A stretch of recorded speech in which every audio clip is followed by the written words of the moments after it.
There is no power on earth which can keep India in bondage, Netaji.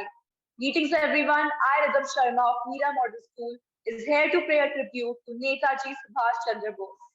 In 1956, when former British Prime Minister Clement Attlee visited India, the then governor of Bengal asked him one question.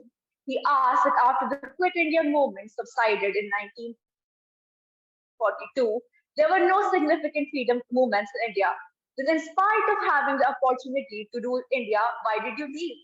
To which he answered, the role played by Netaji's army was paramount in being granted independence, while the role played by the non-violent movement was dismissed as minimal.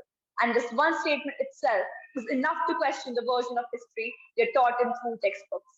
This is a story that dates back to 1897 India, when Netaji was born.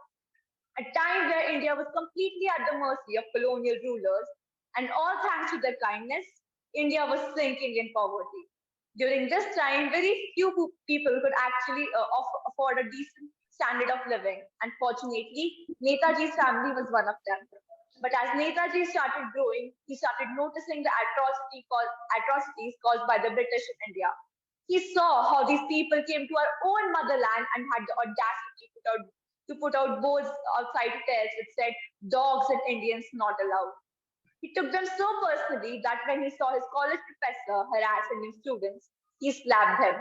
This changed the professor's view towards India, and after Netaji's death was announced, he wrote a poem on his martyrdom. Then he went back to India to fight for his motherland. He believed that in spite of knowing his motherland is crying, it would be wrong of him to turn his back on her.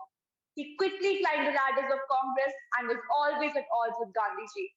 While Gandhiji was all about independence and non-violence, Netaji believed Azadi mangi nahi, chhini jati hai. Even though they had differences, they both had profound respect for each other. After forming the Indian National Army and fighting to lose, only to win again by creating a movement in the Indian soldiers, even after he reportedly died in a plane crash, according to the British. His movement made the British retract and set up the cabinet mission plan.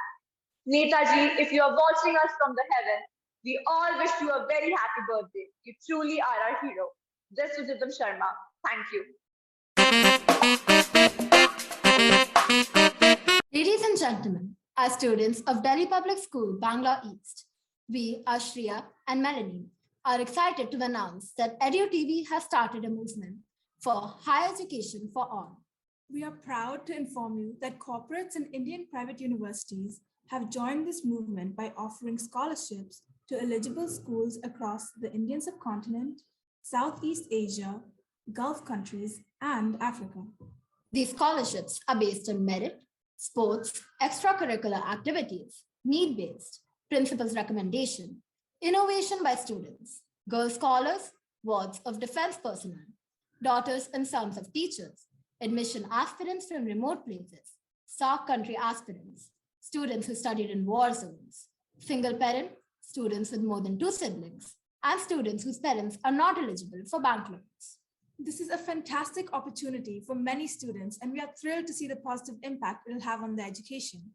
We urge other school corporates and universities to join this movement and support higher education for all. Thank you.